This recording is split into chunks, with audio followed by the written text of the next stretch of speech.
Bonjour tout le monde. Je vous propose un petit temps de réflexion au sujet du compostage, que ce soit le compostage de surface ou le compostage en tas. Juste un petit rappel. Le compostage de surface consiste à étaler les déchets ménagers directement sur les planches de culture, alors que le compostage en tas, comme son nom l'indique, est d'entasser les déchets sous forme de tas et de le laisser décomposer. Je ne vais pas revenir sur comment faire son compost, car maintes vidéos ont déjà été faites à ce sujet. Ce que je vous propose, c'est ma vision sur le sujet, mes réflexions et quelles sont les conclusions que j'en ai tirées de mes expériences.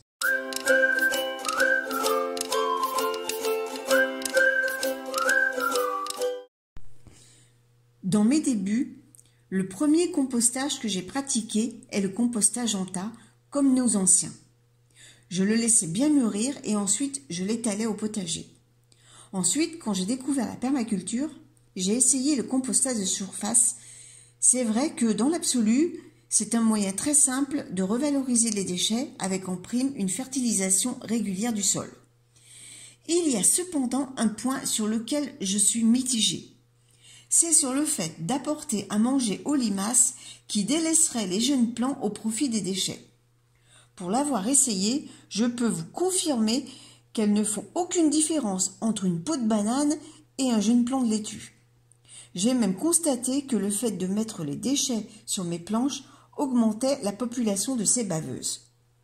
Je pense que cette technique est valable si on a la chance d'avoir un grand terrain, de l'espace, avec une vraie vie sauvage sur le pourtour qui amènerait beaucoup de prédateurs. Dans mon cas, c'est un peu compliqué. Je suis en zone périurbaine et je n'ai encore jamais vu d'hérissons grimper le long d'un mur. Je n'ai ni orvet, ni crapaud, ni chauve-souris, ni chouette, etc.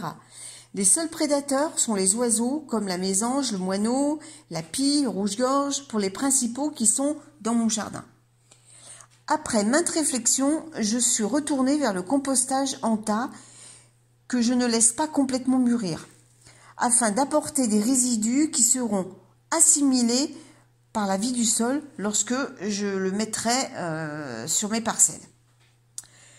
Les seuls déchets verts que je m'autorise sont les tontes, l'herbe que j'arrache, etc.